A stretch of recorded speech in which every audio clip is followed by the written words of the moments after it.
Bueno, buenos días, hermanos.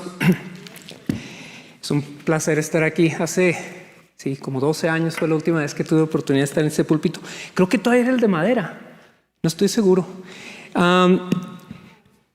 Es una bendición estar aquí con usted, hermano, el día de hoy. Y bueno, un poquito de preámbulo aquí porque este sermón que voy a estar presentando es uno de una serie que presentamos en Faith Church. A mí me tocó la quinta predicación de una serie como de 9. Entonces, para que se entienda el tema, vamos a tener que hacer una introducción muy larga, hermanos. Pero mi compromiso es que usted pueda estar en la casa para la patada del Super Bowl. No se preocupe. Entonces, no sé si lo vaya a cumplir, nomás estoy diciendo, es mi compromiso. Esta serie está basada en un libro de John T. Rhodes que se llama Rey de Gloria y Varón de Dolores, Rey de Gloria. Y hoy vamos a estar hablando sobre este tema, la humillación de Cristo nuestro sacerdote. Le pido, hermano, y le invito a que abra su Biblia ahí en Hebreos 4. Vamos a leer del 14 al 16. Vamos a leerla todos juntos. En lo que busca la Biblia, hermano, le pido perdón por mi atuendo. Yo sé que normalmente lo normal es la corbata y el saco. No es falta de reverencia, es falta de armario. Vengo porque estoy aquí por necesidad, como algunos de ustedes saben. Mi papá pues está pasando por algunos problemas de salud. Estoy ayudando a mi familia. Y el uniforme de predicador pues lo dejé en la casa. Entonces, discúlpeme, hermano, no es falta de reverencia, pero la palabra de Dios aquí la tenemos y es lo importante. Lea conmigo, hermano, si lo tiene ahí en sus Biblias, Hebreos 4, 14 al 16. Por tanto, teniendo un gran sumo sacerdote que traspasó los cielos, Jesús el Hijo de Dios, retengamos nuestra profesión, porque no tenemos un sumo sacerdote que no pueda compadecerse de nuestras debilidades, sino uno que fue tentado según nuestra semejanza, pero sin pecado. Acerquémonos pues confiadamente al trono de la gracia para alcanzar misericordia y hallar gracia para el oportuno socorro. Amén. Cuando hablamos de Jesucristo, hermanos, tenemos que hablar de algunas características del Señor Jesucristo. Y entendiendo que la personalidad de nuestro Señor Jesucristo es sumamente compleja, más allá de lo que podemos entender, podemos categorizar características de nuestro Señor Jesucristo entre su naturaleza, su oficio y su estado. Dos naturalezas. Yo creo que lo conocemos, lo hemos estudiado mucho, ¿verdad? La Iglesia Cristiana por siglos lo ha estudiado. Es su naturaleza divina y su naturaleza humana, 100% hombre y 100% Dios, no mitad y mitad. Los oficios, tiene 3 oficios nuestro Señor Jesucristo. Él es rey, Él es profeta y Él es sacerdote. Y 2 naturalezas, su estado de humillación y su estado de exaltación. El día de hoy vamos a estar explorando su oficio de sacerdote y su estado de humillación. Cada uno de estos la Biblia habla acerca de cada una de estas características de una manera muy profunda, y es bueno para el creyente que lo entendamos y que lo conozcamos. Eso nos permite conocer a nuestro Señor Jesucristo de una manera más amplia y más profunda. Como rey, cuando vemos a nuestro Señor Jesucristo como rey, Él fue anunciado desde antes del nacimiento como rey. Se acercaron los sabios de Oriente y preguntaron: ¿dónde está el rey de los judíos? Hemos visto su estrella, ¿verdad? Ese es el rey anunciado por los profetas. Como profeta, Moisés mismo dijo, Moisés es el que dijo a los hijos de Israel: profeta os levantará el Señor vuestro Dios de entre vuestros hermanos, como a mí, a Él oiréis. Como sacerdote, hermanos, dice Hebreos 4:14, lo acabamos de leer. Por tanto, teniendo un gran sumo sacerdote que traspasó los cielos, Jesús el Hijo de Dios, retengamos nuestra profesión. Ya lo tenemos, hermano. Tenemos a nuestro Señor Jesucristo como Rey, nuestro Señor Jesucristo como sacerdote, a nuestro Señor Jesucristo como profeta. Ahora, te preguntarás, ok, Rey, sacerdote y profeta, pero ¿qué labores tienen? ¿Qué tareas tienen que llevar a cabo? Dos cosas que voy a tratar de puntualizar aquí, el propósito y la labor, ¿verdad? Hay labores que se llevan a cabo, pero también el propósito que tienen. Como rey, un rey, ¿cuál propósito cumplía? El propósito del rey es ejercer dominio, proteger al reino. Y lo vemos en Salmos 72:4, describiendo al rey que habría de venir. Juzgará a los afligidos del pueblo, salvará a los hijos del menesteroso y aplastará al opresor. Ahí lo tenemos, hermanos. Está juzgando con justicia y está defendiendo al pueblo del enemigo, del invasor. Como profeta, él escucha y habla la verdad. Y como verdad, estoy hablando de la verdad de Juan 14:6. Jesús dijo: yo soy el camino, la verdad y la vida. Sí, la verdad única, la verdad, gracias. La verdad única. La verdad que viene solamente de nuestro Dios. Como sacerdote, él cuida el templo y, bien importante, mantiene la pureza del mismo.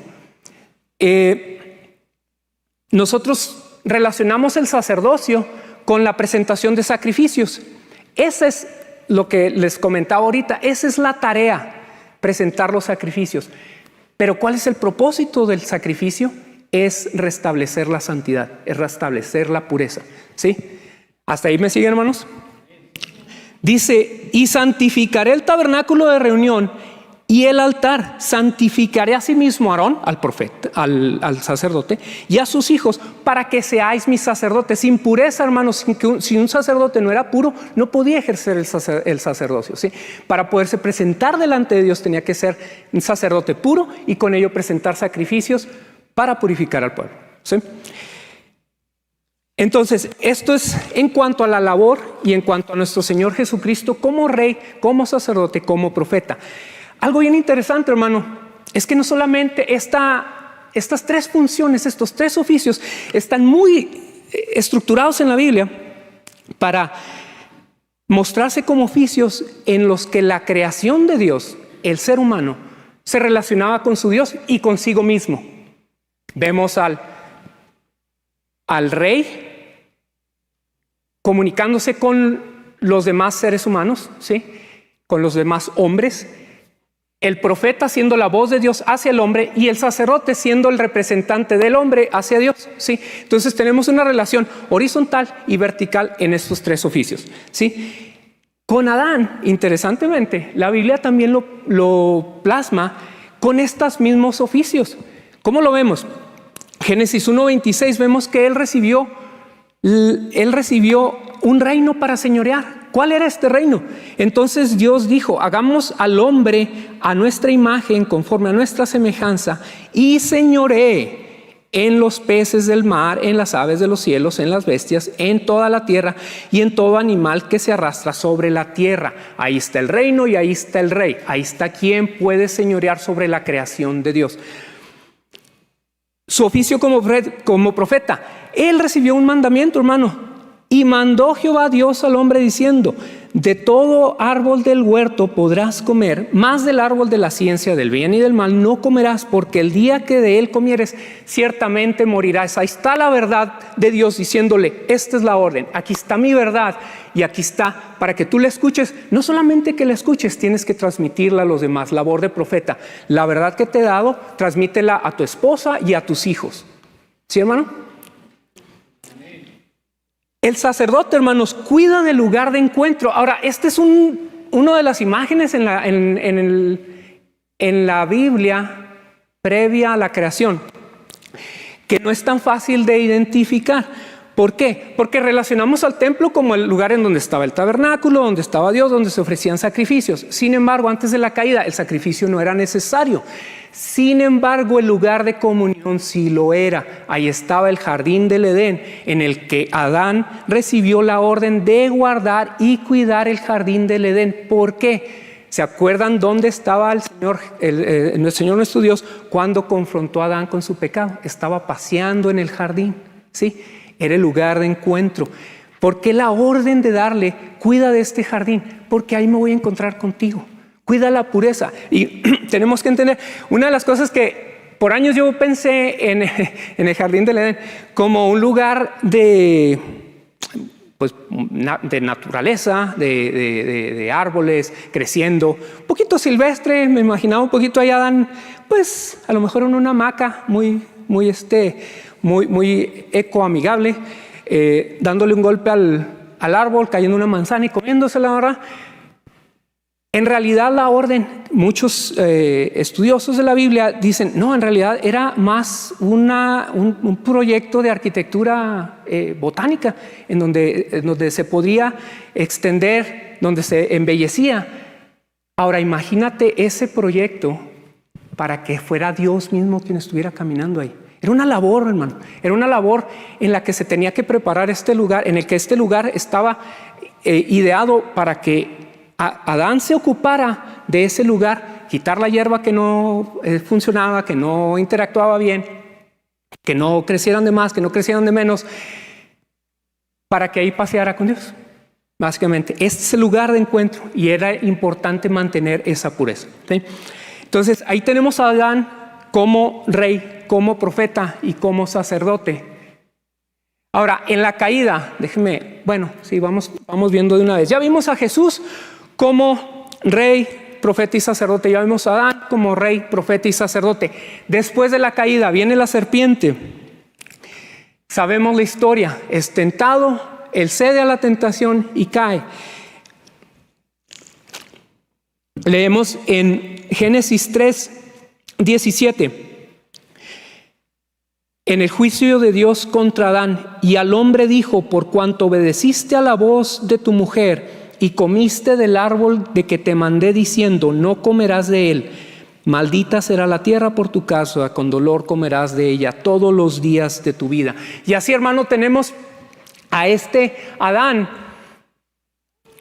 una vez corrompido por el pecado, en donde no pudo pelear contra el enemigo, decidió no pelear contra el enemigo, obedecer a su mujer, obedecer la voz de su mujer, cayendo en la mentira, no usó de la verdad, no confrontó la mentira de la serpiente, decidió ir tras la falsedad y no mantuvo la pureza, primeramente de su lugar de comunión y tampoco del jardín, al comer del fruto prohibido. Así tenemos en Adán, hermanos, un rey en derrota, un falso profeta y un sacerdote impuro. En esto se convirtió Adán. El cataclismo universal que nos llevó a la condenación de la humanidad y a la corrupción de la tierra, eso se hizo porque Adán, al pecar, se convirtió en un rey en derrota, un falso profeta y un sacerdote impuro. Este es el preámbulo, hermanos. Entonces, hasta aquí resumí como 3 sermones en uno. Aquí es donde comenzamos. Vamos a explorar del sacerdote, de Jesucristo nuestro sacerdote, la humillación de este sacerdote. Era necesario que viniera un rey, un sacerdote y un profeta que pudiera restituir lo que se había caído, lo que se había corrompido. Y vemos alrededor, a lo largo de la palabra, a lo largo de la historia, antes de Jesús, que había reyes, había sacerdotes y había profetas, pero no había los 3 juntos. Tal vez por ahí había un rey y sacerdote, lo recordamos, ¿verdad? Melquisedec. Había por ahí de repente un rey tomando un sacerdote tomando función de profeta, como pasó con Samuel. Y combinaciones de este tipo, pero no teníamos primeramente a alguien a la altura de la misión y segundo, nadie que pudiera cumplir esos 3 oficios a cabalidad, en la perfección que era necesaria para restituir lo que se había perdido. Entonces tenemos aquí, hermanos, en Hebreos 5:1, ¿cuál es la función, la definición resumida del gran sumo sacerdote. Un sacerdote perfecto era necesario. Todo sumo sacerdote es escogido de entre los hombres y él mismo es nombrado para representar al pueblo ante Dios y ofrecer dones y sacrificios por los pecados. Ahí tenemos al sacerdote ante los hombres para ofrecer sacrificios y tiene que ser humano, tiene que ser hombre para representarnos. 3 cosas.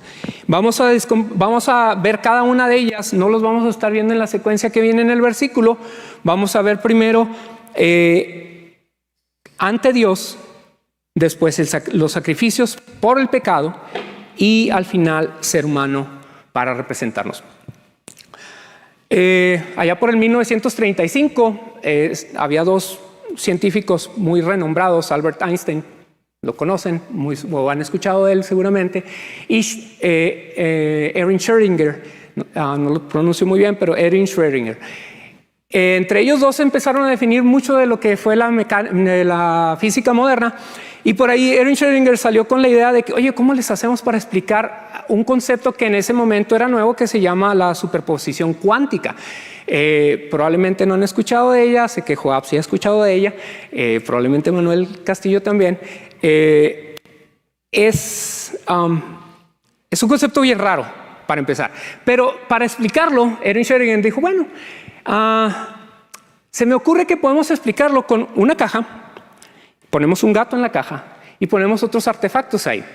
El gato está en un estado muerto y vivo al mismo tiempo. Y solamente se va a saber si está muerto o vivo cuando tú abres la caja. En pocas palabras, dentro de la caja está vivo y muerto al mismo tiempo. Cuando abres la caja está muerto o vivo, no las 2 cosas al mismo tiempo. Así de raro, hermanos, yo sé. Pero fue lo mejor que pudieron hacer para explicar. Ahora vas a preguntarme, Daniel, ¿qué tiene que ver esto con el sermón? Espérate al final y te lo platico. Ante Dios era necesario, hermanos, la cruz. ¿Era necesaria la cruz? Esa es una pregunta que nos podemos hacer.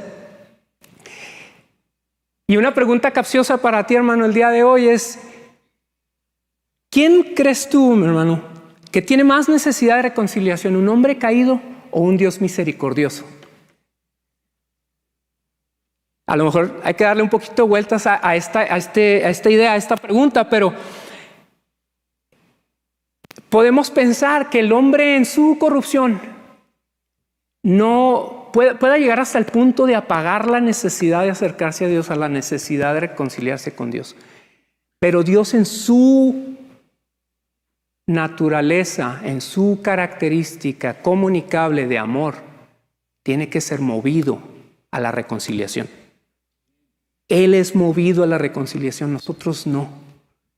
Y eso nos lleva, hermanos, a que tiene que suceder un milagro de parte de Dios en nuestro corazón para que seamos movidos al cambio. No es de la otra manera. Tiene que suceder un milagro de parte de Dios para que suceda el cambio. Amén, hermano. Y conocemos que Dios en este asunto, Él sí es misericordioso, Él sí tiene gracia, Él sí ama, tiene el deseo de reconciliar, pero está entre este balance de justicia y gracia. Necesita balancear las 2 cosas. No puede dejar solamente gracia y perdonarnos así nada más. Necesita ver el pago con ello, necesita ver un justo pago por ello.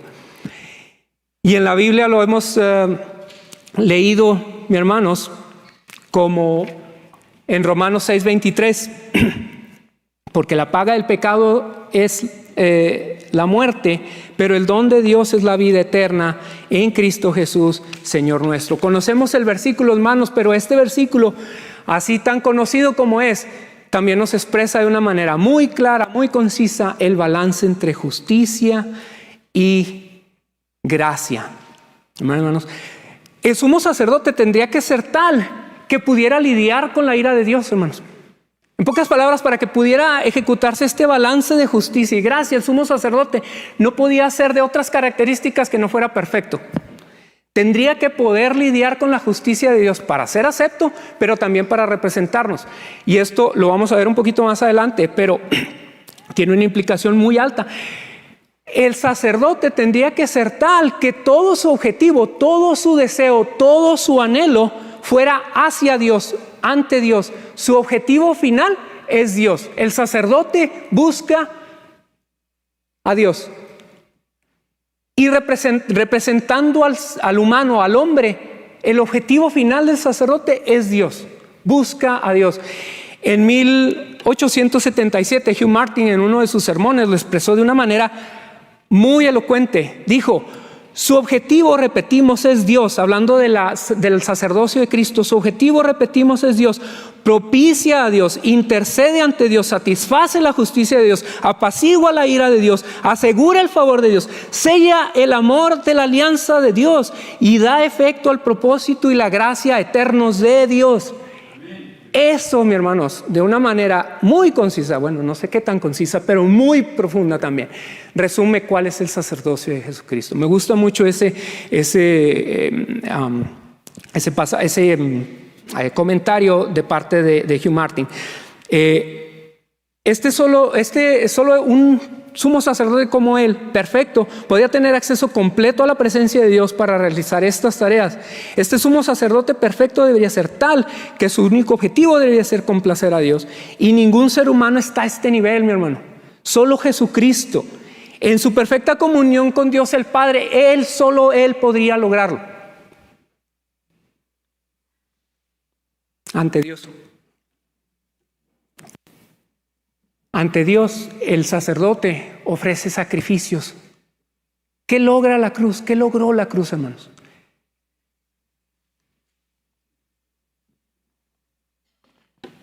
Cuando preguntamos por qué murió Jesús en la cruz,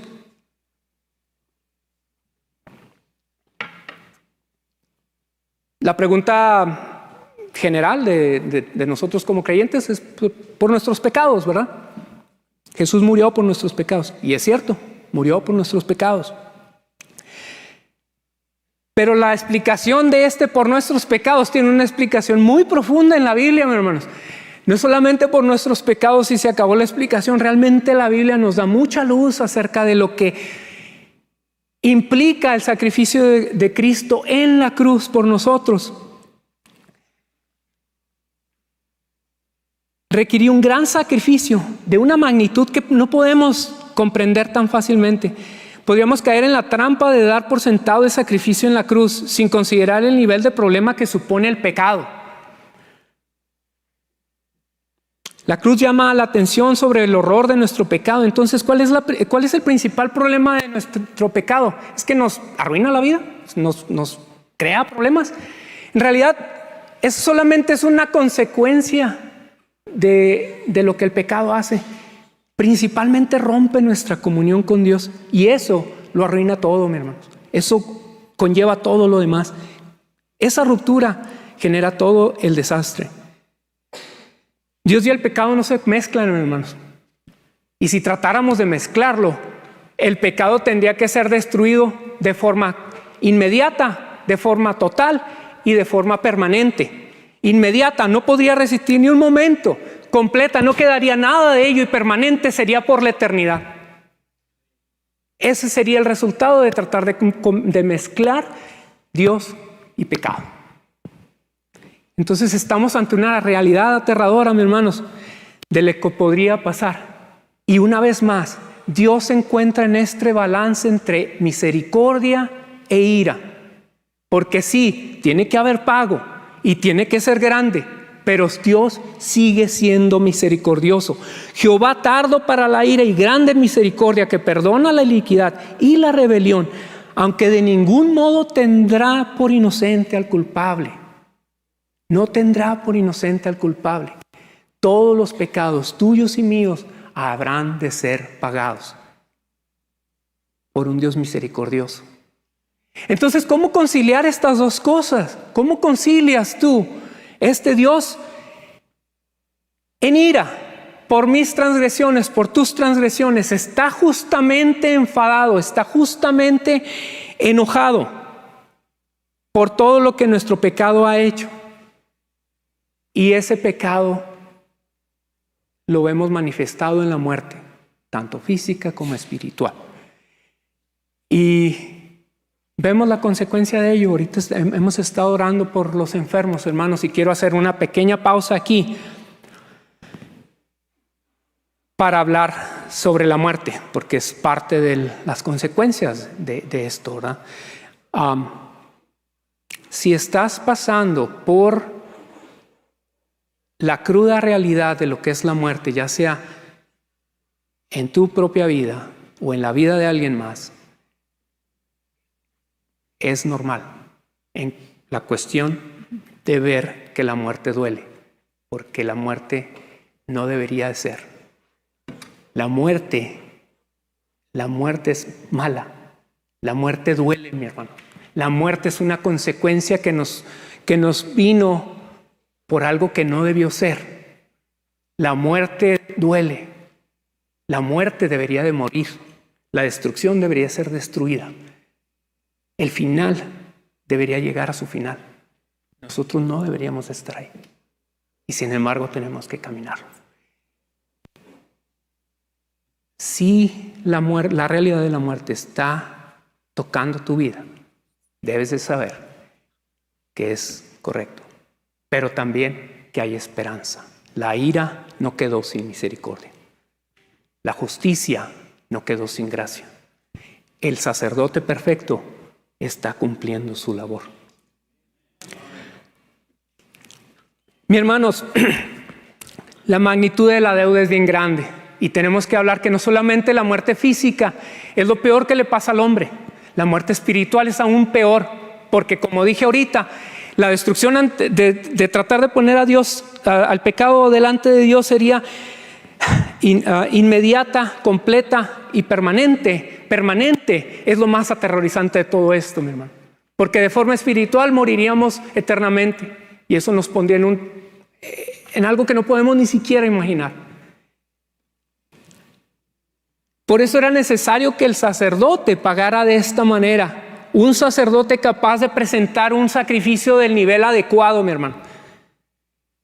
Un sacerdote que fuera capaz de presentar el sacrificio correcto para poder luchar contra esa inminencia, contra esa totalidad y contra esa permanencia del juicio de Dios. No podría ser un sacerdote cualquiera. Tendría que ser perfectamente acepto y a la vez representarnos. Y de aquí pasamos a la última parte, entre los hombres, de entre los hombres. El sacerdote tendría que venir de entre los hombres. ¿Estuviste allí, mi hermano? ¿Fuiste crucificado en la cruz tú? ¿Moriste tú en la cruz?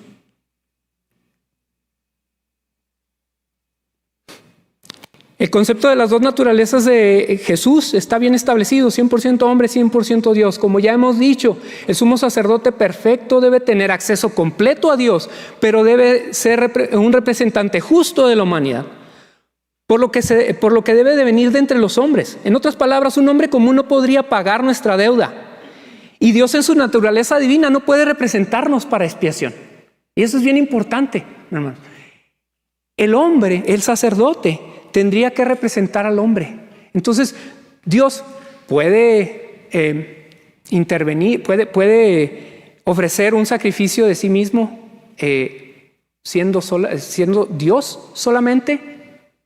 No. Dios tuvo que tomar naturaleza de hombre para poder representarnos.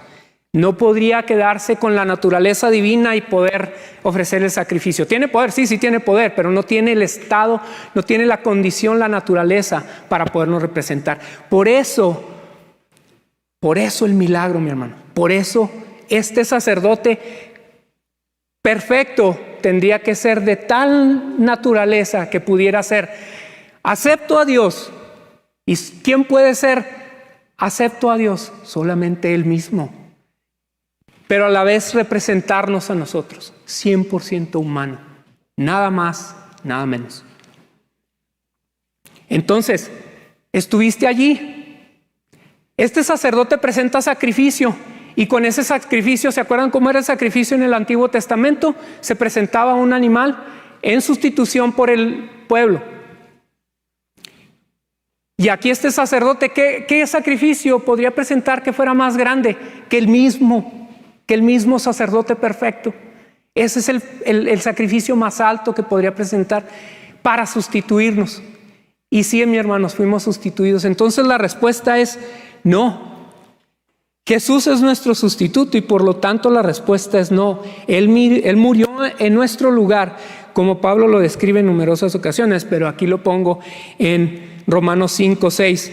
Porque Cristo, cuando aún éramos débiles, a su tiempo murió por nosotros. Él intercambió voluntariamente por nosotros. Se intercambió voluntariamente por nosotros, convirtiendo a su persona en lo que éramos, para cargar consigo el castigo que merecíamos. Y te pregunto, mi hermano, ¿es esta la respuesta completa? No. Porque sí estuviste ahí, mi hermano. Sí estuvimos allí también. Sí estuvimos allí porque al considerar a Cristo nuestro representante, entonces la respuesta es sí, estuvimos allí representados, hemos sido representados. Y si morimos con Cristo, creemos que también vivimos con Él.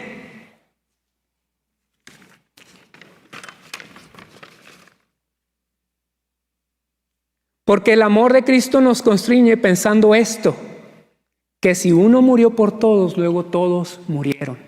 Sí, mi hermano, sí estabas ahí. ¿Te acuerdas de la historia del gato? Si estabas en la cruz. No, no estabas en la cruz. ¿Estabas en la cruz? Sí, sí estabas en la cruz. Los dos al mismo tiempo. Y habrá momentos en tu vida, mi hermano, en que vas a tener que presentarte como muerto. ¿Muerto a qué? Muerto al pecado, muerto a esta vida, muerto a este sistema. Y vivo para Cristo, vivo en santidad, vivo para servir, vivo para ser rey, sacerdote y profeta también. Para eso vivimos, mi hermano. Y para esto otro morimos. Abre la caja, depende de lo que venga. Vas a tener que presentarte como vivo o como muerto.